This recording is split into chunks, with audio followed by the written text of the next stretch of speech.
Yo, Gabriel Nassif, thanks for taking my call. How are you Wait, doing? you're And not Post Malone?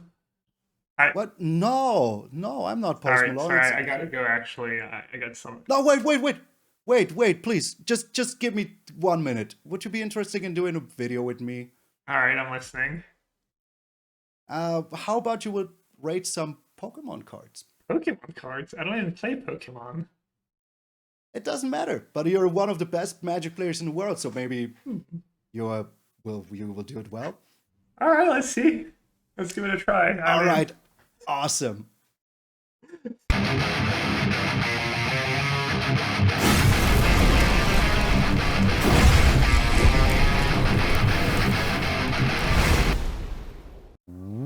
What up, brothers and sisters, and welcome to MTG Malone with me, MTG Malone, and Gabriel Nassif, Hall of Famer, 2 times Pro Tour champion, Grand Prix champion, and 2004 Player of the Year. Gabriel, how are you doing, my friend? Hey, what's up? I'm doing great.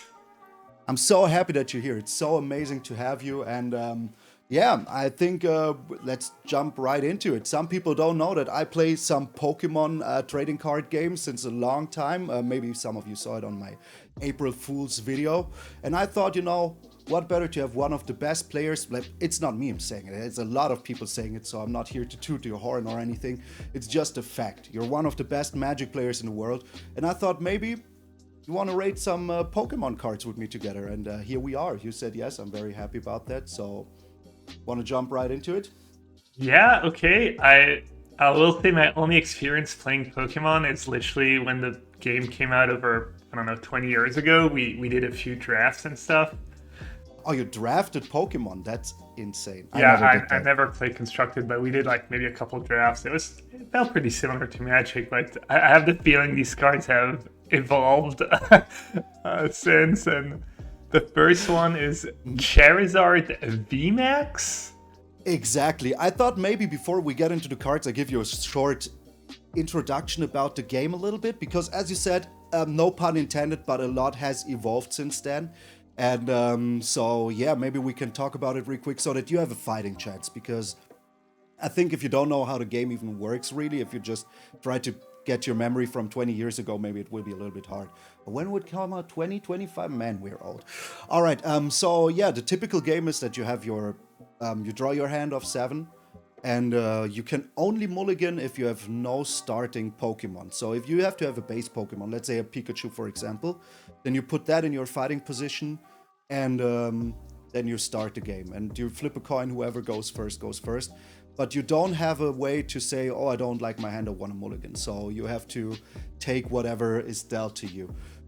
You win the game in 2 possible ways. Either your opponent has no more Pokemon left, so you just beat all of his or their Pokemon. But you also have 6 prize cards. And once you beat a Pokemon, you take one of your prize cards. And once you've taken all the prize cards, you just win. Prize cards work more or less like ante in Magic when it still was a thing. You just take the first 6 cards from your deck. You don't know what they are. You put them face down next to you, and you take one once you win. Yeah, that is how you win the game. But you can also win by decking out your opponent. So if you're, but it works a little bit different than in Magic. In Magic, it's as soon as your opponent would draw a card and there's no cards left, they lose the game. In Pokemon, you can only deck out if it's the first card in your turn you would have to draw. So in your draw step, you would have to draw. There is no cards left, you deck out. Then yeah, there's let's say 4 different kinds of cards. There's Pokemon cards. Then there's trainers, which you can play 1 of each turn. Then there's items, which you can play as many as you want of each turn. And there's stadium cards, but we will get to those later. And of course, energy cards, which are more or less the mana of Pokemon. And that is, I think, all I need to tell you to get into the game. So if like our viewers didn't know before, now they know. Okay, I brought you like a very chunky card first, so maybe you want to read it? Yes, it's Charizard VMAX. It has 330 HP. It's, I guess, some fire card. It has Full abilities, Claw Slash and GMAX Wildfire. Says discard 2 energy from this Pokemon. It's weak to water. Doesn't have any resistance. You can retreat it for some kind of mana, I guess. Oh yeah, that's colorless mana. That's just... oh, sorry, energy cards. It's colorless energy, so yeah. And there's a VMAX rule that says when your Pokemon VMAX is knocked out, your opponent takes free prize card. Exactly. That is like the trade-off. So this Pokemon, or these kind of Pokemon, VMAX, are like a more powerful version of basic Pokemon that you have to evolve from a normal Charizard, as you can see in the top left corner. But the trade-off is that your opponent gets to take 3 prize cards if they knock it out. It's tough because it's the very first one I see in years, honestly, so... I thought to bring in the first Charizard, but obviously like the first Charizard ever, the very well-known one. You know, so much has changed since then, so I thought maybe it would be just obvious how good it is. So I thought maybe bring in one of the newer ones for now. I'm gonna just say it's kind of like a shiny mythic that's actually not that good if you're playing competitive because it's maybe too expensive or the downside is too big, but I have no idea. I'm just gonna guess that you're trying to bait me and it's actually like kind of whatever. It's not very good for a competitive deck, but I have literally no idea. So, of course, there will be some cards where I will try to bait you because that's the whole fun that I have on this part, to just lure you in a false sense of security. Yeah, but I think that your gut feeling about this card is pretty good. Like, I started with this card for some various reasons because it gives a very good understanding of a little bit about the game, so we can get started a little bit. The Claw Slash is absolutely terrible. I mean, it costing like 3 colorless for 100 damage. That's just absolute garbage for an evolution Pokemon. You don't want that. The GMAX Wildfire, it does a lot of damage. It actually does a lot of damage, and in Pokemon, the best thing you can do is just to one-hit KO your opponent's the fighting Pokemon that is in front. That is very, very good. Oh yeah, I forgot to mention one thing. You have a bench also, where you can place up to 5 Pokemon from your hand that you can switch in. That is also what's the retreat cost for. So if you want to switch in one of your Pokemon, you have to have it on your bench and pay the retreat cost of 3, which in this case is normal, like for an evolution Pokemon. But the GMAX Wildfire is an absolute garbage attack, like absolute garbage. You have to pay 5 energy and discard 2. Even with acceleration, there's Pokemon that do this way better. So I think your gut feeling about this was very good. But that's also like one of the reasons I brought it in. I thought it is a good card to get you started a little bit. Yeah, I think some people might have played it because of the flavor, but it's just competitively, it's not a good card at all. So you did well, very good. The first one, I couldn't lure you in a false sense of security. Okay, let's get to another Pokemon real quick. This one. It's cute. It's nice. It's very cute. Yeah, that's all I have to say about it. Maybe you want to read it? All right, so it's Cleffa, basic. It has 30 HP. Looks like it's colorless. Exactly, yeah. It says Pokey Body, Sweet Sleeping Phase. As long as Cleffa is asleep, prevent all damage done to Cleffa by attacks. And then it says Eek. And it says shuffle your hand into your deck, then draw 6 cards. Cleffa is now asleep. So, real quick, the symbol that you see next to it means it doesn't cost any energy. Alright. I don't know how sleep works, so... Oh yeah, sleep means you flip a coin in your next turn. And if you flip right or if you flip heads, it wakes up again. If not, it's just like you can't use it this turn. Alright. Well, it's really cheap. Has no HP. You can also sleep it, and the ability seems kind of powerful. Shuffle your hand into your deck and draw 6 cards. But I do remember, like, I think in the very first set, anyways, it was kind of like Ancestral Recall was a common, or you could Divination for free, maybe, something like that. So maybe drawing 6 cards is not even that special in Pokemon. I feel like that card's probably like pretty good. Like kind of base to start up the game, you need some cheap cards, and that one does a few little things that it seems good to me. But yeah, I'm gonna go with playable cards. What would you say? Playable card? So out of 10, what would you rate it? Damn. I don't know. Let's say the last one was maybe a 2. I mean, this one this one could just be busted. It could just be like, you know, the bread and butter. Everyone plays 4, whatever the limit is, and it's like actually a 10. But I'm gonna give it an 8 out of 10. Almost. This is at least a 9.2 out of 10. This card was absolutely busted.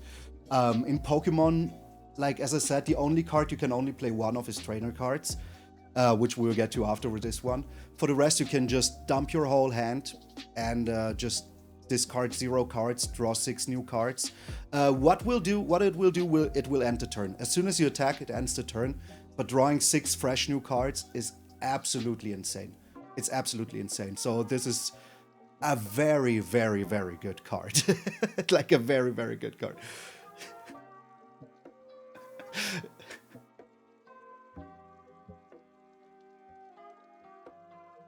Oh yeah, but the thing is that you can use it like the very first turn, so it's when it came out. Now they changed the rules a little bit, but usually you can use this straight up, and your opponent won't even get a chance to even remove it before you do it.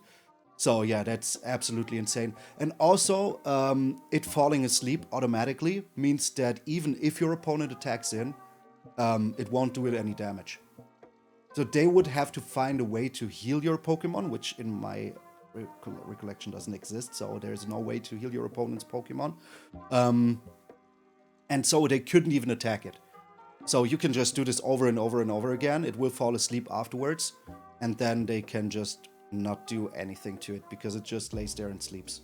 So that is actually pretty good. So this card is pretty busted. And what I thought was funny, like give you this big chunky Charizard and then give you like a little Cleffa baby Pokemon that just doesn't do too much. All right, yeah, you up until now you're doing pretty well. So let's get to this card. So next we have a trainer called Boss's Orders Supporter Giovanni. Switch one of your opponent's bench Pokemon with their active Pokemon. You may only pick one supporter card during your turn. And that is what I talked about before. You have your bench with 5 Pokemon that you can put down whatever basic Pokemon you want. Of course, you cannot just bring out evolved Pokemon. That is something you have to do during your turn. And yeah, so that's the active Pokemon and there's bench Pokemon. But I think that's pretty self-explanatory. Tough. What do you think? Well, it seems like good utility, but you can also only play one supporter card during your turn. I guess it looks like they're free to play. So yes. It might just be one of like many, many, many good useful supporter card you can play, and there might just be better ones, but it does seem... I don't know what's the cost though of bringing back an active Pokemon, so it's kind of hard to say, but I don't know, it seems like kind of fine, but maybe not great. Maybe like, out of all the trainer cards, switch one of your... Because you could, maybe they have like an evolved Pokemon and they put a lot of resource and then you just swap one. And thing is, I don't know how easy it is for them to swap back. Well, let's go back to Charizard real quick. If you look at Charizard, for example, and let's say somebody switches in your Charizard, if they want to get back the Pokemon that they want, they would have to pay 3 energy. They would have to actually discard those energies from Charizard to use it. So the way it works, you put the energy on the Pokemon.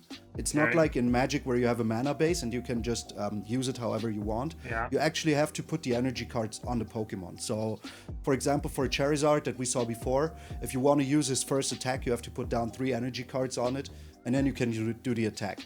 The second one was you have to put 5 energy cards on it, discard 2 of them into your discard pile, and then you can do the attack. And retreat works the exact same way, that you have to discard those energy costs to get the Pokemon from the active spot back onto the bench. For a Cleffa, for example, it doesn't have any retreat cost. So this one, for example, you could just switch out for free. So it depends on the power of the Pokemon, actually. All right, I'm gonna go ahead and say that it's like kind of an average card and give it like a 5 out of 10. Kind of, there's probably a lot of them that are better out there, and if you can only use one supporter card a turn, there's maybe better things you can do with them. But yeah, let's go with that. So this is one of the cards that from the beginning of Pokemon has always been reprinted in every single set, if I remember correctly. And you always have like the boss of, or the end boss of the Pokemon game it was in. In this case, it's Giovanni, but of every single Pokemon game, you always have a card that does exactly the same thing, always a reprint, and it's like one of the bread and butter cards in the game. So I would give it like a 7. I think it's a very good card, but never like ban-worthy or anything. Like it's never like, oh, this card has to go. It's a very, very important card actually, because for some decks, this is the only way to remove some Pokemon. It's like a removal spell actually in Magic, because you can decide to put, for example, a Cleffa on the board, on the active spot of your opponent, and just destroy it with a very, very cheap attack that you have, and take one of the prize cards, and they lose one of their utility Pokemon, for example. So this actually one of the very good cards that will always get reprinted. It's a bread and butter card of the Pokemon trading card game. Damn, so okay. I think it's a 7 to 8 because of the utility and how important it is for the game. Because this can actually like get you the knockout. And for some decks, this is the only way to deal with certain situations. All right. So there is other ways to get rid of your opponent's Pokemon, but usually they always come with a drawback. My first miss, damn it. Well, I mean, you were still pretty close. You said Well, it's an okay card. Yeah. It's, there's, as I said, it's a reprint in every single set. So you play 4 in every deck? No. There's decks that don't even need to use it, but usually you play like at least 1 or 2 in every deck, I would say. Because maybe there's decks that can absolutely go without, but usually having it, it's way too good not to have it. So as we have had this card, let's go to one of my favorite cards ever. It's actually a pretty new card. Also one of my favorite Pokemon. And then you will understand a little bit more maybe now that after I showed you this card. So I think I helped you out with this one a little bit. Yeah, you give me all info, and I'm going to be biased. All right, it's a basic Snorlax. Who doesn't like Snorlax? From the Pokemon Go set, by the way, there was actually a Pokemon Go set. So that was, to me, kind of funny, but yeah. All right, looks like it's colorless. It has 150 HP. Has ability block. As long as its Pokemon is in the active spot, your opponent's active Pokemon can't retreat. It has an attack, or I don't know if it's an attack, collapse for 4 energy. It deals 150 damage, and it says this Pokemon is now asleep. Its weakness to, I don't know, Earth? It's fighting, it's fighting energy, exactly, yeah. It's nothing in resistance, and it costs 4 to retreat. And it has flavor text. It is not satisfied unless it eats over 880 pounds of food every day. When it is done eating, it goes promptly to sleep. This is the first time I ever realized that it has flavor text. Actually, the first time I ever realized that. I just assumed, but yeah, it's pretty much a Snorlax. Also, the retreat cost, it's like very flavorful. If you want to move this, you have to invest a lot of work. So, so what do you think? All right. Just to be fair, retreat only means like with retreat cost. So if you want to retreat your Cleffa, for example, that we saw before, that has no retreat cost. Now the retreat this ability just doesn't work anymore. You can't retreat it, not even for free, or for energy or nothing. Well, the abilities don't seem great, but it is a basic one, so obviously they're not going to be as good as the first one we saw, the Super Charizard or whatever. So as the like basic Pokemon, 150 HP. does decent damage. Like, what was the other one? It was 3 colorless and it dealt 100, and this one is 1 more and it does more damage. And it has a passive that could be good, and it seems like kind of good to me. Seems like maybe I would give it a 6.5 out of 10. Looks like a solid basic Pokemon to start with. Maybe even a 6.5, 7. Let's say 6.5. All right, that is almost a miss. This card is actually a whole archetype built around it, which is called Snorlax Block Mill. Damn it. This is one of the reasons I got back into Pokemon last year. I took a short break, but then I got back, and when I saw that there's a new mill deck, I actually had to play it. Yeah, you did tell me it was one of your favorite cards ever. Damn it, I'm stupid, I forgot. Well, I mean, there could be various reasons. I just love Snorlax in general. It was always one of my favorite Pokemon. The attack, you never use. You never use the attack. Literally. Okay. The only reason you play this Pokemon is because of its ability. Because it's a stall deck, and this is like the closest you have to a mill deck in Magic and just a control deck. This deck never attacks. You literally, if you have an attacking Pokemon, it's one that says when it attacks, your opponent mills 2 cards just to finish the game faster, or for mirror matches. Because what you do with this Pokemon is just you stall for 40 turns until your opponent has no more cards left. And with cards like Boss's Order, for example, you always switch in their most useless Pokemon in front. And they have to invest resources to get rid of it.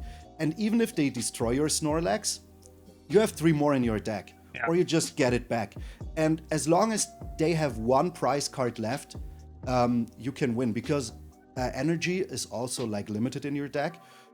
So once you put all the energy cards on your Pokemon, it's very, very, very hard to move them around.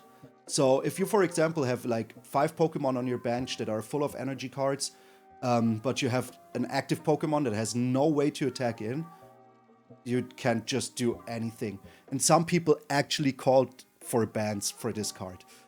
But it's unbannable. It's just like they don't like the archetype. It's like calling for a ban on Jace because it mills you 15 cards. Yeah, it sounds like you're playing Stasis actually more than mill. Yeah, it's actually that, yeah. There's cards like, that's what I want to talk about. There's Counter Catcher, for example, which is also a supporter card, but not a trainer, but an item. So items and trainers are both supporter cards. Trainers you can play once each turn, and item cards you can play as many as you want to each turn.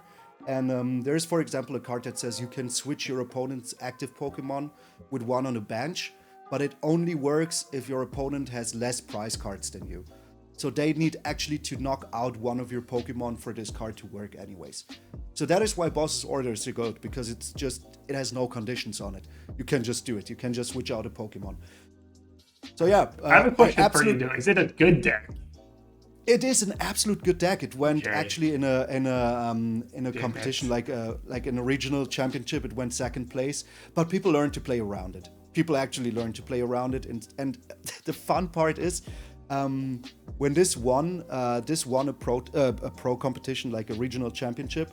The person in game 2 just, when they played the Snorlax onto their active spot, the person just scooped straight up. They were just, nah, I'm not doing this. That's how much this card is hated. And I think it's pretty funny that there's like, this stupid little Snorlax is so hated that people actually want it to be banned. To me was kind of funny, because it, for me, is my favorite archetype to play, actually. All right. So, we have had Pokemon, we have had a trainer. Let's get an item card. Actually have like a way like how I want to navigate through this cards, thankfully. So this is one of the first item cards that it's, as you can see, it's also trainer, but it says item on the right left corner, on the right top corner. That is why you can play as many of them during your turn as you want. All right, so this one is trainer item canceling Cologne. Until the end of your turn, your opponent's active Pokemon has no abilities. This includes Pokemons that came into play during that turn. You may play any number of item cards during your turn. No abilities. They cost you cards, but they can't use their Pokemon. And you can play a bunch of these cards. If you can draw cards, you can kind of log them out. Damn, I don't know. It's a tough one. It's a tough one. But Yeah, just so you know, what it says, for example, Snorlax would have no ability right now. So you could actually switch in your Pokemon if you wanted to. Yeah, it changes to passive and stuff. I don't know, that card seems good to me. If you can play as many item cards as you want and every turn, I mean, I guess you only get to play 4, but it's like you can play that plus something else, and then they don't lose their turn, but they lose a big part of their turn, I feel.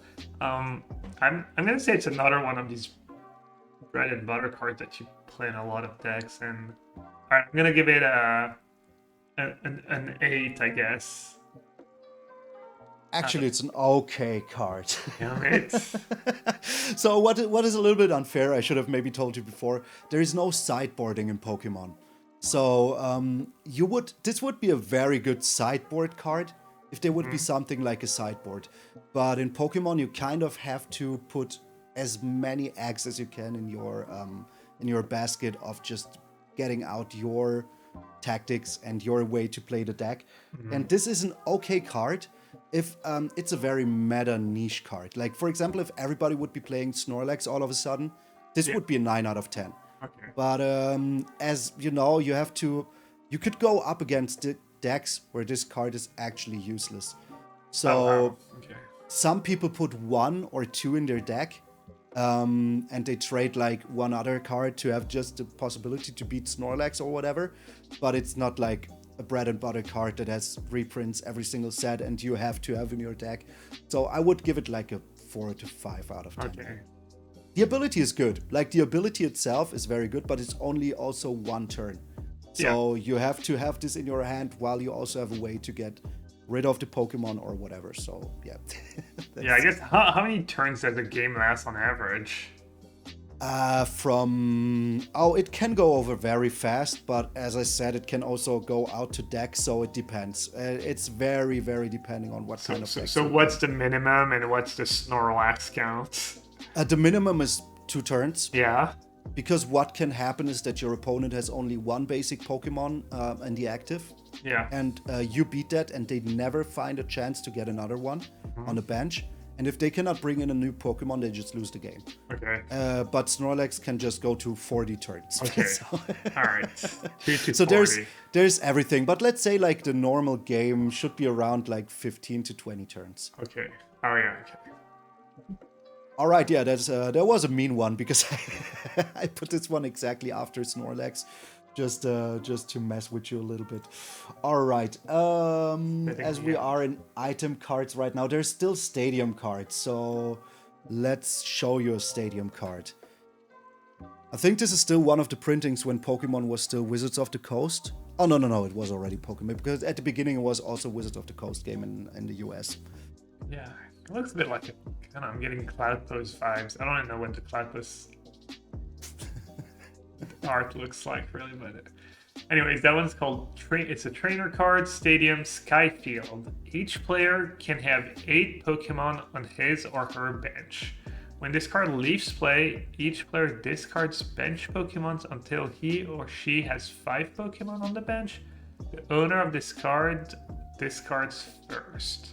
This card stays in play when you play it. Discard if another stadium card comes into play. If another card with the same name is in play, you can't play this card. So what this means is that you, Pokemon battles are obviously like held in arenas, so in stadiums. So if you fight your opponent, you're in a stadium that has like, it's a basic stadium where you can have like 5 Pokemon on the bench or whatever. And stadium cards are just a way to change the battlefield in whatever way. There's different kinds of ways, and this is one where, as it already says, instead of 5 Pokemon on your bench, you can have up to 8 Pokemon. Yeah. And if your opponent now plays another stadium, let's call it, I don't know, Earth Field, I'm just making something up here, you just have to discard this one. So there can always only be 1 stadium card on the battlefield. It's like, universal effect that is for all players at the same time. All right, so this feels a bit like, you have no hand size limit in Magic, and But that seems even worse. I'm gonna say this card's literally unplayable and just yeah, it's literally worse than having no max hand size. Investing a card to have no max just hand a second. The bench is not your hand. Yeah, So no, I know the bench is not your hand, but you said you have like one Pokemon active, and then you can have up to 5 Exactly. bench. Exactly. Yeah, the bench is just right behind. It's like also on the battlefield.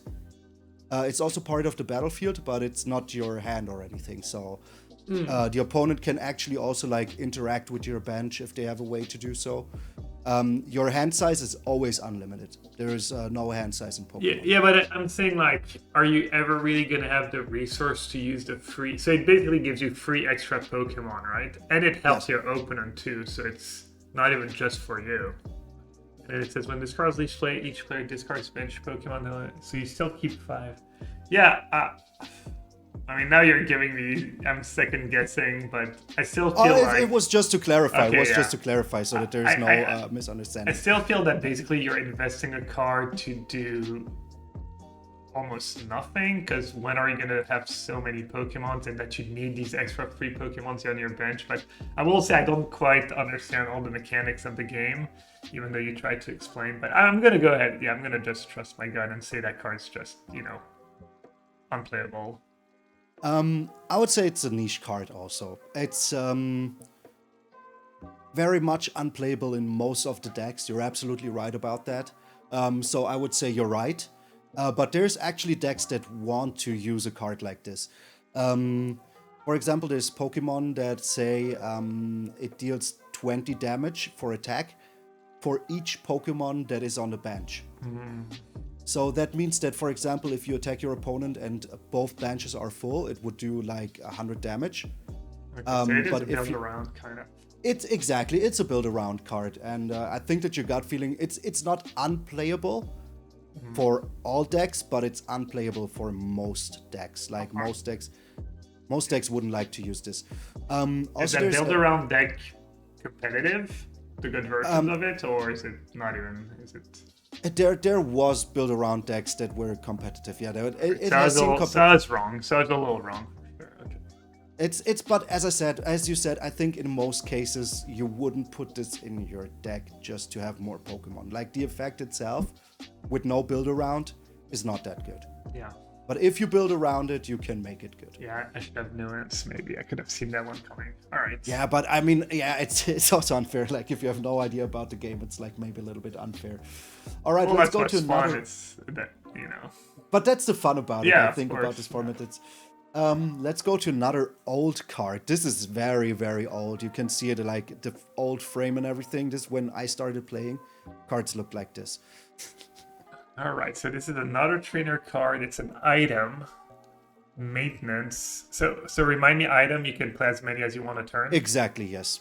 Maintenance. Shuffle 2 cards from your hand into your deck. If you can't shuffle 2 cards into your deck, you can't play this card. Then draw a card. 2 cards from your hand into your deck. You can't. So you're trading 3 cards for 1 card? That is basically what it says. Yes. What? What's the angle here? Why would you ever want to do that? Shuffle 2 cards from your hand into your deck. I mean, obviously at first glance, saying it like that, it sounds like atrocious. And it's an old card, so maybe they made atrocious cards. I'm just gonna say it's atrocious. You're absolutely right. This is one of the worst garbage dumpster fire cards ever made. I think that the way you described it first was exactly the right thing. You're trading 3 cards to draw 1 card. Like, there maybe there's a very 0.5% chance that you ever want to shuffle 2 cards from your hand into your deck. But why? This is like, I hope that maybe you think that there's something to it, but there's actually like literally nothing to this card. It's just one of the worst cards ever printed. It's like one was nothing, but even worse, like no utilities. I mean, even one with nothing, Yeah, you can do have things like around you have it. madness, you can use it with madness or whatever, or if you play dredge deck or I don't know, something like this. But this, just absolute garbage. All right, let's go to another Pokemon here.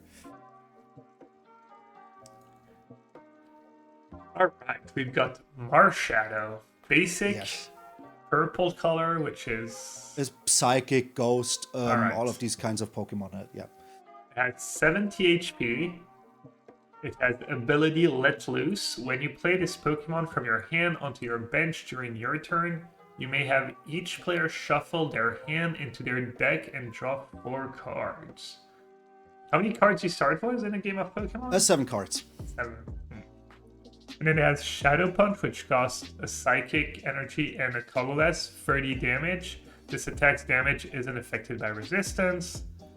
It has weakness ×2 to... I think it's Dragon. Yeah, it's Dragon. Dragon. Resistance -20 to fighting. And a retreat of 1. So how weakness and resistance works is that weakness just does double the damage. So if you would attack this with a Dragon Pokemon that does 100 damage, you would do 200 damage. And resistance just removes 20 damage from the attack, so... Alright. Well, clearly, you don't play it for its attack. The ability seems... So when you play this Pokemon from your hand onto your bench during your turn, you have each player shuffle their hand into their deck and draw 4 cards. I mean, seems really powerful if you can abuse it. If you can like kind of dump your hand on turn 1 and they haven't played yet. Is it like as the player starts, it's like you take turns? Each player takes turns? Yeah, or is there like instants and stuff? No. It's actually like, let's say like chess. Like each player does their turn. Like there's no interaction during your opponent's turn. There's no trap cards like in Yu-Gi-Oh or something. It's actually kind of Hearthstone. You choose which Pokemon you want to attack. You only do stuff during your turn. I mean, that card seems like it could be totally busted to me. Just, build around like really cheap cards that you get to and just cycle through your deck. How many cards is in a deck of Pokemon? 60. 60, yeah. I'm going to say that card is like just busted. Just great card. Absolutely right. This card was actually banned, and in the extended formats, it is still banned. Because there's cards like Jesse and James that say both players discard 2 cards at random. Just to give you one of the possible ways to build around this card. So what you actually do is you start the game with 7 cards or more, or even 11 cards if you get to dump your whole hand before this. And your opponent will start the game with 0 cards in hand. That sounds really fun. It is. It actually is. I would totally play that kind of style, but I'm a Stacks player, so it's... How many different constructed formats are there? How many what? Different constructed formats are there in Pokemon? I think around 3. I only always played standard, but I know that like there's an extended format, and there's where everything is allowed, and then there's standard. Okay. I don't think that there's like modern or anything. There's new formats that have been built by the community, like there's a Pokemon trainer challenge or Pokemon gym leader challenge. Yeah. That is more or less like Commander, more or less. But it's like the most played, like really the most played is standard, always. Like all the tournaments are always standard. But in the extended format that is also played, otherwise they wouldn't have a ban list. This is one of the most banned cards. Yes, it's like one of the best cards ever printed. It's actually like people said, oh, I got Marshadowed, or I got let loose, and it meant that, I just lost turn 1. Like, it's absolutely insane. Yeah. And this card wasn't even banned because it's super strong or anything. It was just because it actually built an unfavorable environment for the community. So it was just like, oh, if you play against this card, you will have no fun. And we want people to actually have fun. So that was the main reason it was banned. But as I said, like hand disruption spells are actually also a thing in Pokemon. And so this card was absolutely busted and had to be banned. Good feeling about it. Good feeling. Yeah, I wasn't sure about this one, but it kind of, I had a feeling. Okay. I mean, hey, you're a good Magic player for a reason. All right, let's get to rare candy. All right, trainer item, rare candy. Choose one of your basic Pokemon in play. Choose one of your basic Pokemon in play. If you have a stage 2 card in your hand that evolves from that Pokemon, put that card on the basic Pokemon. This counts as evolving that Pokemon. You can't use that card during your first turn or on a basic Pokemon that was put into play this turn. So what it basically is, like Charizard, for example, is a level 3 evolution. Or a stage 2 evolution. So you have Charmander, and you can immediately skip the middle step and turn it into a Charizard straight away. Yeah, it's basically like free mana, right? It's a bunch of free energy. You don't have to invest mana to upgrade your Pokemon. You just play a Pokemon, and then the next turn you can put a stage 1 on it. So you have basic, stage 1, and stage 2. So for example, if we go back to the very first card that we saw, the Charizard VMAX, to play this, you have to first have a VMAX Charizard on the battlefield. Like a Charizard V on the battlefield. Okay, so it's more like it saves you a turn kind of a thing? Exactly, yeah. Yeah, okay, so it saves you a turn instead of just being able to do it, play a 1/1 turn. But you still can't do it right away if you've just played the basic Pokemon. Choose one of... So it doesn't... I guess it saves you an action, kind of, because you can't do it right away. But for the next turn, then you can do that and something else. Like for example, if you have energy cards on your Pokemon, they remain there. So you don't have to discard your energy cards if you evolve them or anything. So if, for example, your Pokemon needs... your stage 2 Pokemon needs 3 energy to do an attack, and you have them on there, you can then straight up use your stage 3 attack next turn. Or right away if you use the rare candy. I mean, when you were talking about it, you said, let's get to rare candy, like it was kind of a staple or something. That's the read I got when you presented the card. I'm going to go and say it's, one of these bosses order card, like it's like a 7 and it's just a good card. It's a kind of unfair that you're also as good in reading people as you are in reading cards. No, but you're absolutely right. This is one of the bread and butter cards that is reprinted in every set. It gives cards that would be okay an advantage and makes them good. Okay. So there's some cards, like for example, Charizard will always be like, because they know that people will buy their Charizard, so they will always make a good Charizard. It gives them an edge.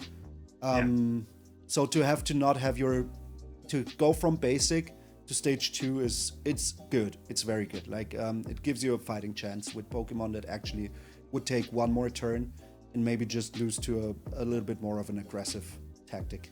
Yeah, if that card didn't exist, just trying to evolve would just not be that appealing of a strategy. You would just want to play with all basics.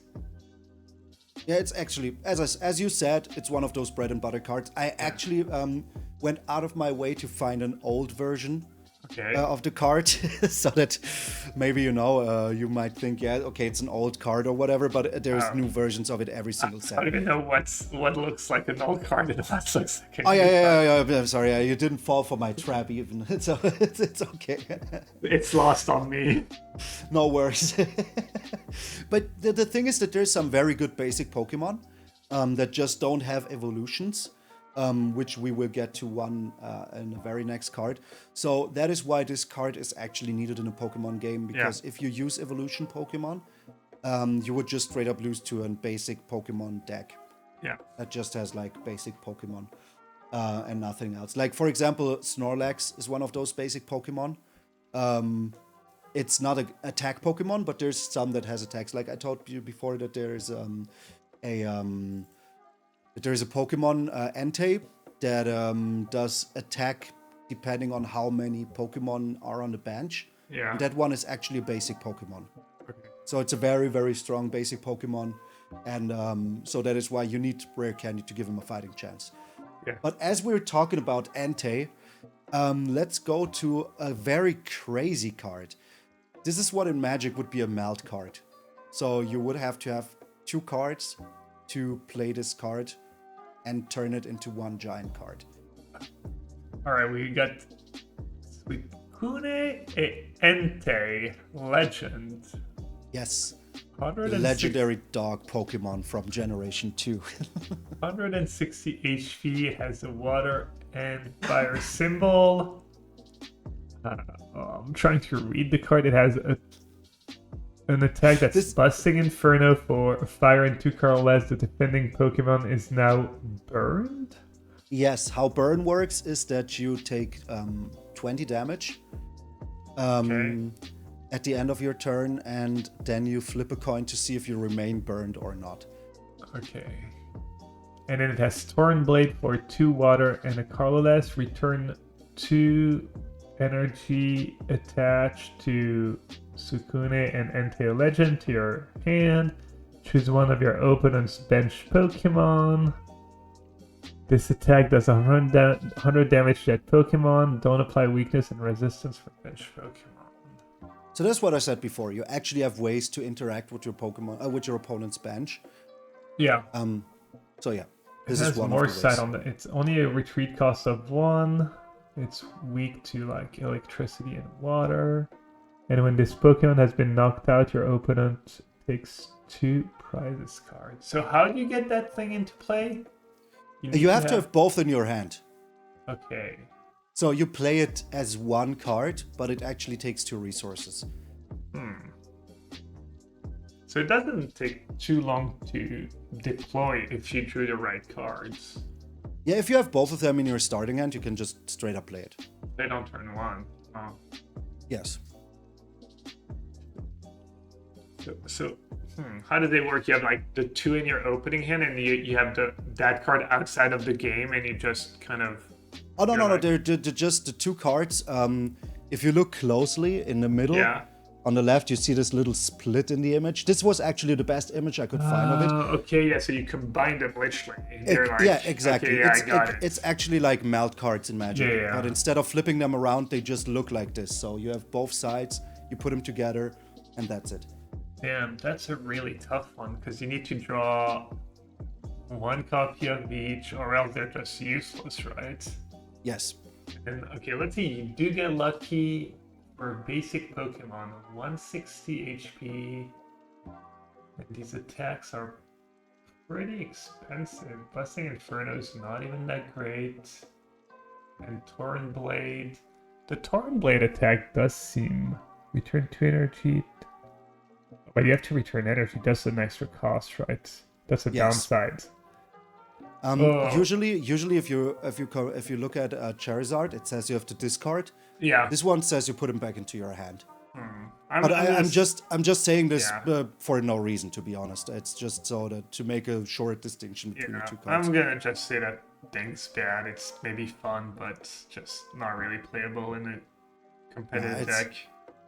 You're right about that. It's a very Timmy card. What would make it playable is if it had 1 energy type. But it having 2 energy types makes it not really good. Because you have to play water and fire Pokemon and energy in the same deck, which like usually is nothing that you want to do. Are most decks 1 color in Pokemon? Maybe two. Okay.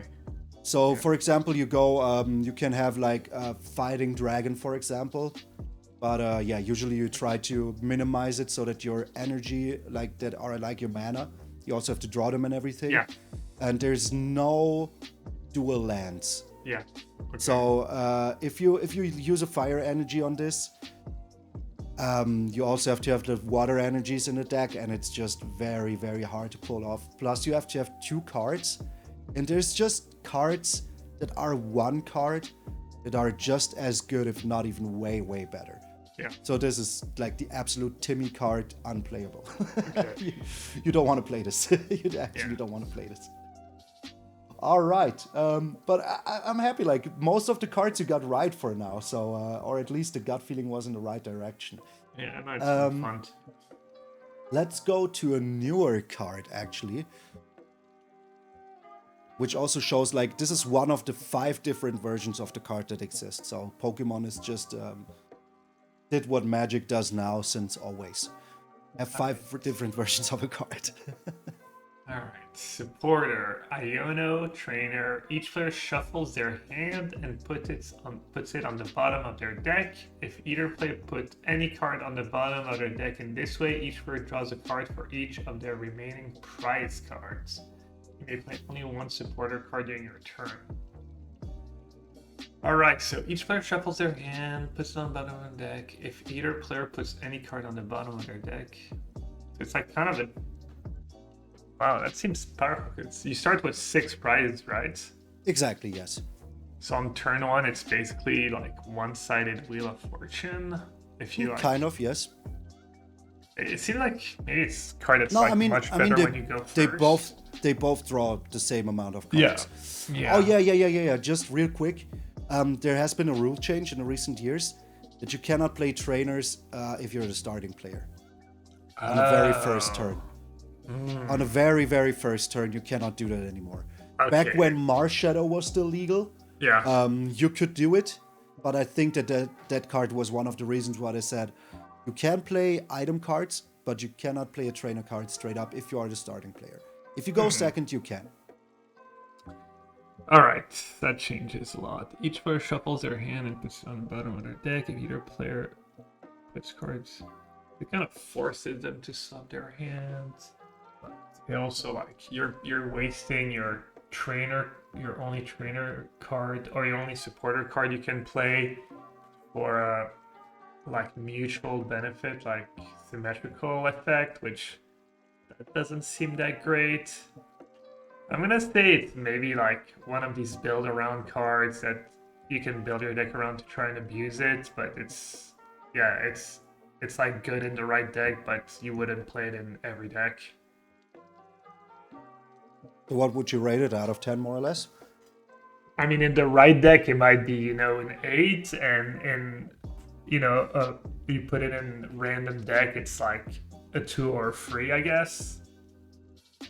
Well, I would say it's more like always at least a 6. Oh, okay. It's a very, very good comeback mechanic card. So if for example, your opponent has taken a lot of prize cards, and they're on like 2 prize cards left, they draw 2 cards. And you may draw to like 5 or 6. Like with Snorlax, for example, the deck that we see before, you always draw more cards than your opponent. So that is one of those build around cases.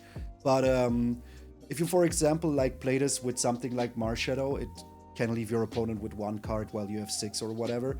Yeah. So, but also like in Pokemon, if your opponent has a lot of cards in hand, which can happen, if they have like, let's say 10 cards in hand, because their last turn they just exploded and drew a lot of cards, now you leave them with like 4 cards in hand.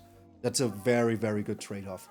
And if your hand is empty, you just draw as many cards as you have prize cards. Yeah.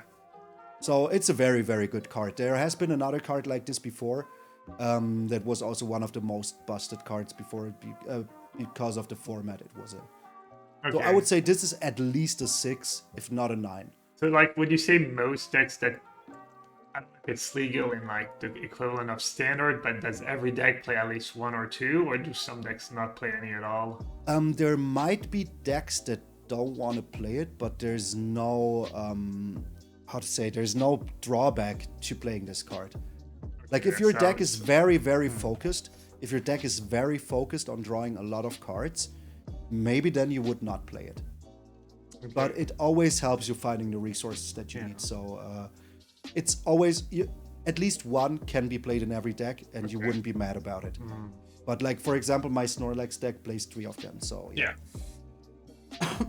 All right, but I think it's a very hard card to rate, because card draw is always a hard thing to do in every game. But in Pokemon, it's just free.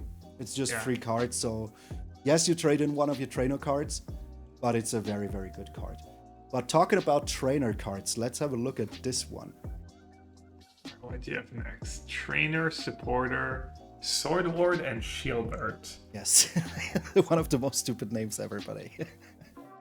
Choose a trainer card from your discard pile, then ask your opponent if you may put it in your hand.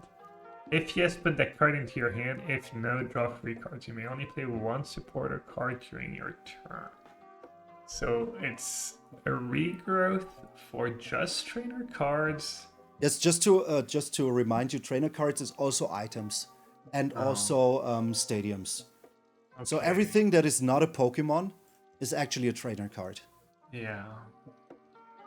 But just to remind you, you cannot take back Pokemon or energy, but all the other cards. So regrowth is usually not a great effect in Magic. And you can only play 1 supporter. If they don't let you get the card, and if they really don't want, they still have the option to give you free cards, but that's obviously like, then that card becomes pretty good if they have to give you free cards. I'm still gonna, could be a card that you need to lose. I'm still gonna say that card is like, kind of whatever, you don't, it's like, you know, a 4, I'm gonna say it doesn't go into the best decks, but it's not horrible either. It's a fine effect. I'm gonna give it like a 4 or 5, 4.5. Yeah, that's even generous. It's an absolute garbage card. Oh, okay. There's like item cards that do the same thing without having your opponent to ask for permission. And drawing 3 cards, as I've seen with Iono, there's ways to just draw 6 cards straight up. There's also cards, I didn't put it in this one, but there's also bread and butter card that's just called Professor's Research. That says discard your hand and draw 7 cards. Oh. Or do you remember one of the first cards like Cleffa? That is a Pokemon that says draw 6 cards. Yeah. So that is very good, but this card is just absolutely. Okay, yeah, I got a little scared and I kind of hedged a bit, tried to give it, you know, not unplayable, but all right. No, it's actually like there's so many cards that have way better effects than this. So you actually like. Yeah. If you play this, I will look at you weird. Okay. All right, let's go to an older Pokemon right now. And let's just try to like, I will be fair and give this Pokemon the in its time benefit. So right now, because of the HP already, it wouldn't be a good card. But back in the day, the HP was like normal HP. So yeah. Okay. Yeah, because the Pokemon, this one has 90 HP.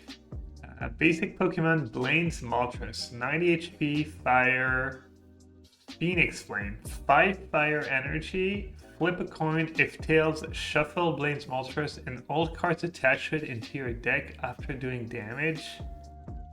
90 damage for 5 energy, and as weakness to fighting, -30, I have a retreat cost of 3 colorless. Alright. Phoenix Flame, flip a coin. If tails, shuffle Blaine's Moltres and all cards attached to it to your deck. I don't get it. I mean, that card looks atrocious to me. It absolutely is. It's like, am I missing something? You talked about high HP. Maybe it was like some kind of tank or back in the day. Just, but no, it's just the chance to shuffle it back makes it so absolutely bad. Even if you have like acceleration, which exists in Pokemon, where you can say, okay, I'm putting an energy from my discard pile on this, so now you have put 2 energy during 1 turn. Because energy is like mana, you can only play once each turn. Yeah. And so let's say this takes like 3 turns to set up, and then you shuffle it back, plus all the energies also get back into your deck. It's absolutely garbage. like, would that card even be good if you didn't have the chance of shuffling it back? If it just said like 90 damage for 5, would it even be good then? Back in the day, I would say it would be an okay card. So without the downside, it would have been an okay card. Yeah, even with the downside, even without the downside. Like, for a basic Pokemon, it's tanky, yes. But, like, yeah, you would just play a Charizard at this point. Like, because you can just evolve it and do way more damage, and yeah, just play Charizard. Like, they did an effort to put in all these gym leader cards into the set, which was a very cool idea. Blaine was like obviously the fire gym leader from the generation, and but most of them were absolute garbage, and I don't know why. They could have been so cool, Yeah. but they were absolute garbage. All right, yeah, good feeling about this one. But I want to include like a very old card. I think this was 2nd or 3rd generation set, so very, very early card. All right, let's go to one of the newer but not really new cards. This one. All right, trainer supporter. So that's the one where you can only play Once of each your turn, exactly. Yeah, before your attack. Lysandre's trump card. Each player shuffles all cards in his or her discard pile into his or her deck, except for ones. Okay, so This doesn't only see itself, but also other instances of the card. each player shuffles all cards in his or her discard pile into his or her deck. So you talked about decking earlier, but I'm assuming decking's pretty niche. You said there's no sideboard, so you don't really want to play that card just in any deck. If it was good, it would be in a very specific deck. But each player shuffles all cards in his or her discard spell. I mean, I'm gonna say that's another like unplayable card that does nothing. This card got actually banned. Uh-oh. It was so broken because you build around it that it was absolutely banned. First of all, as you already said, decking is one of the mechanics in Pokemon, so it absolutely prevented that. And there's cards like Palpad, for example, that just says return up to 2 trainer cards or supporter cards from your discard pile to your deck. So you had ways to get this card back. So you just had infinite resources. And what you could do is just wait until you have the right cards left in your deck. Yeah. And just always return those cards forever. And just make your opponent never play the game again. Yeah.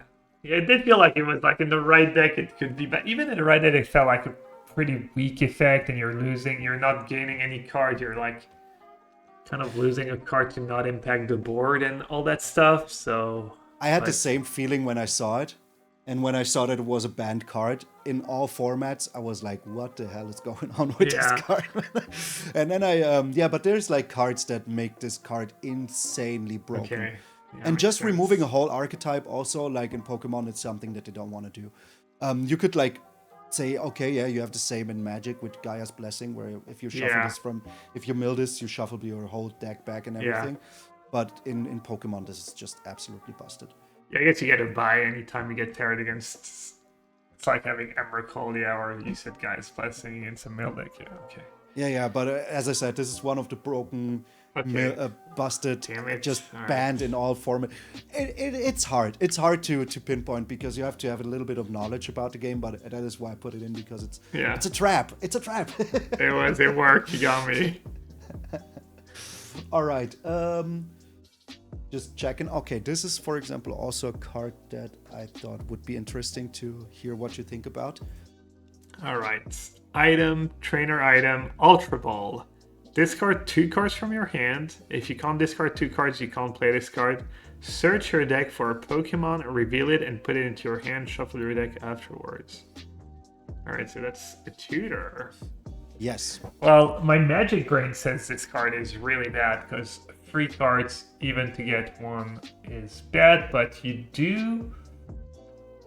may play as many items, so it's not really costing you an action. You're trading cards to find the right. I mean, I guess it would have been busted was the one that got banned, Marshadow, right? So you'd probably want to play 4 because then you always have Marshadow on turn 1 or whatever.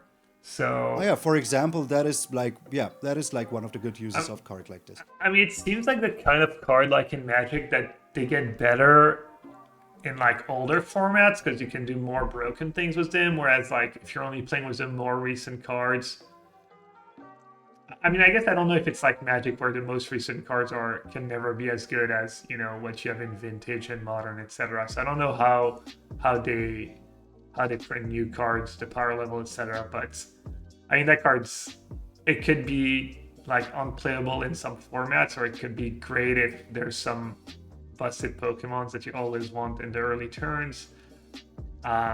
So yeah, I'm gonna say, in that Marshadow deck, it would have been a 10 out of 10. You play 4, it's great, and in other decks, it's just not worth it. So, I mean, overall, I guess I'm gonna give it a pretty high grade. I'm gonna give it like an 8, maybe a 7, a 7.5, something like that.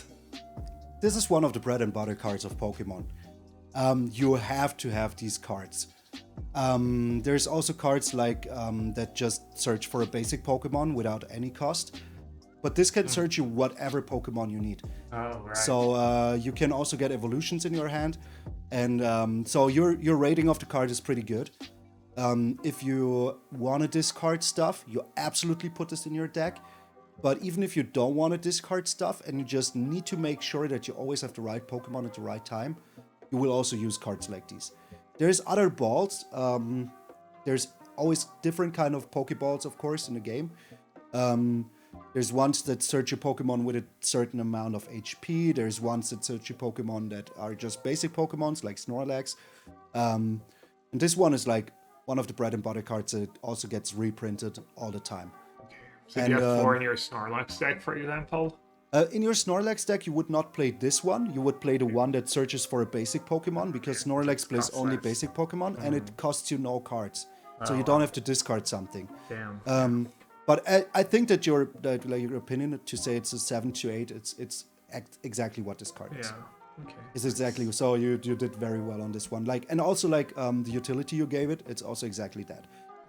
There is for example, cards that say put an energy card from your discard pile onto one of your Pokemon, and this will help you do that. So yeah, that's absolutely insanely good. So I would say a 7 to 8 is a very, very good rating for the card. All right, back on track. All right. I mean, up until now, you're doing very well. After the big miss. Yeah. There has been maybe 1 or 2 trap cards that I put in there for a reason. So yeah. Yeah.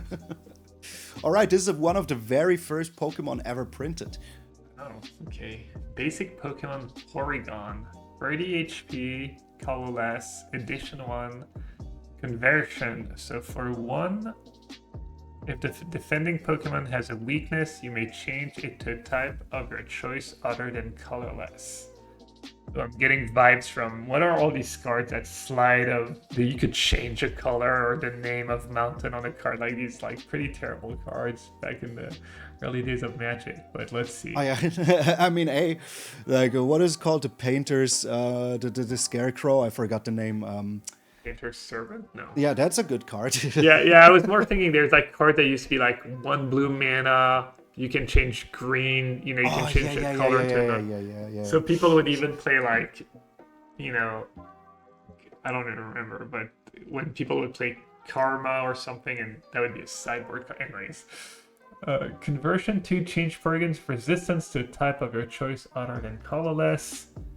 And it has weakness to fighting, and it has resistance -30 to psychic, a retreat cost of 1. Alright, let me read it again. But it doesn't even have an attack. It just that is his attack, so you do this, the turn is over. Yeah. No, I mean, it doesn't deal damage, is what I mean. Yeah, that's right. It doesn't deal damage. It's a virtual Pokemon. It only exists in the cyberspace, so... Yeah, change Porygon. I mean, I'm gonna say that card's just a meme. It does nothing. It's absolute garbage. You're right about that. It's absolute garbage. It's so stupid. I don't even know why they printed this card, but it's just... Wow, yeah. Early cards that just let's try something cool, but in the end... I can't remember a single time I've ever seen this card played. Yeah, of course. That's nothing. Yeah. So, do we have stuff left? I think we have 1 or 2 cards left. All right. Let's go with, where is it? Also newer card. This one. You can just see in the frame already that it's a Yeah. real card. Look how fancy it looks and everything. Alright, so this is a stadium. Okay, our second stadium. Path to the Peak. Pokemon was a rule box in play. Both yours and your opponents have no abilities. Pokemon V, Pokemon GX, etc. have rule boxes. The stadium stays in play when you play it. Discard it if another stadium comes into play. If a stadium with the same name is in play, you can't play this card. So this is what, like, one of these universal effects. Yeah. And for example, just to give you an example, there's Pokemon that have abilities that you can activate each turn. Yeah. Like, say, draw 2 cards. Just straight up draw 2 cards. It's not an attack or anything. As long as this Pokemon is in your bench, just draw 2 cards. So basically, when this is in play, Pokemon, they can't attack, they can't do anything, they just sit there?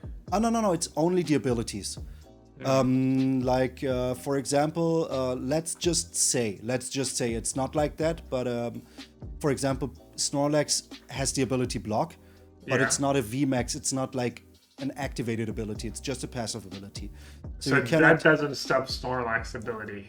Because it's not a V or a GX Pokemon.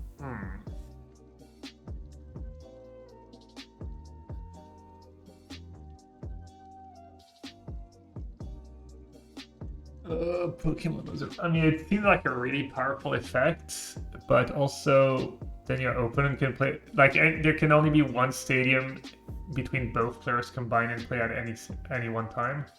Yes. Okay, so if your opponent plays a Skyfield, for example, yeah, you just discard this. Yeah. I mean, the effects looks really powerful, but it's easy to destroy. It doesn't always. There might be some decks where it's just like. Oh, by the way, I'm sorry. I did a mistake. It deactivates Snorlax because it says etc. Sorry, that was my mistake here. So Snorlax, for example, would be getting deactivated with this. Okay. But you said attacks are not abilities. Exactly, yes. Okay. For example, Marshadow would also lose the ability. Yeah. I don't know, so far the only good Pokemons we have seen are Pokemons with like weird abilities. It hasn't really been about, it doesn't seem like it's that much about attacking, even though I'm sure there are some decks that are just about attacking. I don't know, it seems like it would be pretty good if you're just playing a deck with Pokemon that attacks and you want to get past all the BS that people are throwing at you with the weird Pokemons. But at the same time, it's pretty fragile, so it might just die. But maybe people don't want to play stadiums in their deck because stadiums are not that good. So it's like maybe they're not going to have stadiums and then this thing stays in play the entire game. So I don't know, I'm going to give it like a 7. Or maybe that's high. I'm gonna give it a 7 and say it's like obviously again deck dependent. So maybe in the right deck it's 4 of and. I think that's a very good evaluation of the card. In the right deck, this is a super good card because it just destroys the tactics of your opponents. Like for example, Snorlax is unusable with this. You just do whatever you want. Yeah. Cards like Orangutan that says just draw 2 cards can't be used and stuff. And you would obviously play this in a deck where your Pokemon just, as you said, are purely attacking Pokemon, which we haven't seen too many of yet, but they actually exist. Like most games are played with winning by attacks. Okay. So the abilities are good, but most decks are played with just destroying your opponent. And the abilities are just a bonus that you need to make it better. But you actually win most games with just destroying your opponent's Pokemon. So I think giving this a 7 in the right deck, it's a 10. It's a right evaluation, absolutely. Yeah. All right. I think I even have one more stadium card. Yes. Let's do one more stadium card and then one more Pokemon card, and then that's all I have for you. All right. So. First stadium, Mesa Goa, trainer. Once during each player's turn, that player may flip a coin. If heads, the player searches their deck for a Pokemon, reveals it, and puts it into their hand, then that player shuffles their deck. And it has the same stadium rule. Alright, so For both players, you may do it. Why would you not do it though? If heads, the player switches their deck. If tails, nothing happens. You can just play stadiums on turn 1 and use them right away? Yes.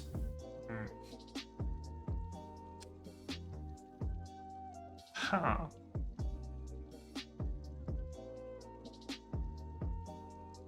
I mean, there's variants. You might play it and it does nothing for the first 2 or 3 turns, and then you feel bad, and then they play a stadium and you didn't even get to use your stadium. Or even worse, you flip, you get nothing, they flip and they get something. But, I mean, obviously it's pretty powerful effect. If it gets... I mean, I'm going to say that card's just never worth it to put in your deck, unless somehow you can manipulate, like, there's cards that manipulate coin flips, I guess. Or Not really, I think. like that. Or no, I don't think there's something like that, no. I'm going to just say that card's just bad, and you should... Yeah, that's a good evaluation. Because we have seen cards like Ultra Ball, where you have no condition to, get cards into your hand. So why would you use this? It's just like coin flip. Yeah, it's never like guaranteed. There is cards with coin flips that are worth it, but this is none of them. This is like straight up none of them. All right, so I have 1 card left. All right. It's a very cool looking card, Ian. And there we go. We've got a basic Pokemon with just a bunch of damage. It looks basic. The Great Tusk X. I don't know what the EX means, but... It's just, you can see it on the bottom right. Pokemon with EX rules. Say that if you knock this one out, you could take 2 prize cards. Alright, it has 250 HP fighting. For 1 fighting energy and discard a stadium in play, it deals 40 damage. So that's also one of the ways you can get rid of stadiums. But you have to discard a stadium in play. If there's no stadium, you cannot use this. So, does that mean you can destroy your opponent's stadium? Yes. Oh, wow. But also your own. Like, for example, if you use the other one where you flip a coin, draw a Pokemon, and then you destroy it straight up, they don't get the benefit of it. Yeah. Triple fight energy, free fight energy, gigantic cost, 250 damage. This Pokemon also does 50 damage to itself.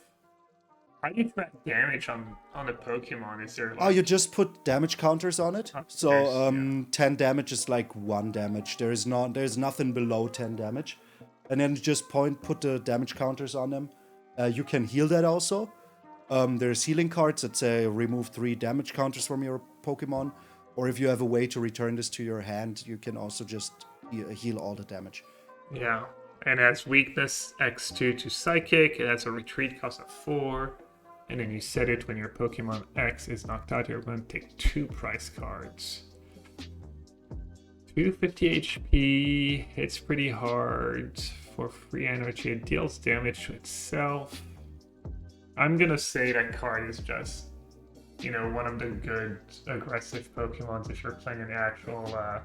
And it has, like, if ever your opponent's playing, like, a stadium strat, then you get to, like, just destroy all their stadiums, and that seems like a nice little bonus. Yeah, I'm just gonna say that card's just one of the good aggressive cards if you're playing a quote-unquote normal damage Pokemon deck, and give it a... I'm gonna give it an 8. That's very generous. This is actually a very bad card. Oh damn! No, but this I put this in because it seems so good, but the meta, it's such a it's such a bad card because the magic number, as I already said, what you want to do is to knock out your Pokemon's opponent as fast as possible. Yeah. And the magic number actually right now is around 280. If you look at the Charizard V that we saw, this very first card, it has 330 HP and deals 300 damage. So if you put these together, one next to each other, this would just lose straight up to that card. Yeah, but I thought since it was a basic, and I know reference, all the basics we saw had like 150 HP, 70 HP, 30 HP. It was an absolute trap card, this one. I put this in. Because when I saw it, I was like, this doesn't seem too bad. And then I realized, like, there's so many things that make it bad. Because you will just barely not knock out your opponent. Yeah. And then this Pokemon actually only has 200 HP. Okay. Because it deals 50 damage to itself. So if you deal damage to your opponent, it means that you turn this from a 250 HP Pokemon into a 200 Pokemon without them having to do anything. Yeah, that's true. And then it will just knock you out straight up. So it just is not that good. But as I said, I put some trap cards in there. I thought 250 was like enough to knock out most Pokemons, most basic Pokemons. It is, but it takes 3 turns to set up. And in that time, your opponent will just beat you with a better basic Pokemon. It only takes like 2 energy or whatever. And like the thing is, even if your opponent deals you, let's say 200 damage, and then you attack in, it will still knock itself out. And then they still take the prize cards. So yeah, that's just not that good. There's Pokemon for 3 energy that straight up say knock out your opponent's Pokemon. Oh, wow. Just straight up. Alright, you got me again. But it was a trap. I did my best to trap you with the last card. Yeah, but I think in general you had a very, very good intuition about the game. And I don't think that it's because you played it 20 years ago. I think it's just because you're just who you are. So kudos to that. I think most of these cards I would have gotten wrong. Absolutely. Like Lysandre's trump card. I would have just fallen for the same thing. So yeah, thank you so very, very much. It was very fun to do this. This was one of the things I want to do in a long time. And I'm very happy that I did my very first video with you. Actually, was a freaking honor. So thank you for that. Thanks for having me. I know it was fun, and now I know a little bit more about the game of Pokemon. So yeah, cool maybe next time we meet, I would bring 2 decks. And I'm just kidding. But hey, thank you once more, and wish you a very pleasant day. Is there anything you want to say? Maybe plug yourself, some socials and stuff like that. Now is your chance. Yeah, sure. I stream Magic most days on Twitch, twitch.tv/yellowhat. You can find me there, when I'm not playing in Pro Tours and championships and stuff. And you will be playing the next Pro Tour as well, I heard, right? Yes, Seattle Standard. That's going to be intense, and looking forward to it though. Do you know what you're playing already in Standard? Oh, well there's a new set. There's a new set. There's a lot of good cards, and I haven't started playing with the new cards yet, so it's going to be a really short window. Oh yeah, I'm looking forward to that. All right, Gabe, thank you so very, very much. It was, as I said, an honor having you on the show, and see you next time. Yeah. Bye. Thank you also very much for tuning in. I hope you enjoyed the video with Gabriel Nassif. Make certain to follow him on all social medias, of course. Let me know what you thought about the video. This was something I wanted to do a long time ago. Sadly, before I could even get the chance to do it, other people did it as well. But it doesn't, mean that I shouldn't do it. It means that I should just do it anyways. Like, I do everything I do anyways. And yeah, I forgot my sunglasses because I left the room in between. So once more, let me know what you think. More Magic content, of course, starting tomorrow. There will be the new set. I will be streaming the new set tomorrow as well. So make certain to tune in for it as well. And from then on out, there will be videos from the new set. So we did it. We got to the new freaking set. And if you are still here, hey, once more, let me know what you thought. I would appreciate it very freaking much.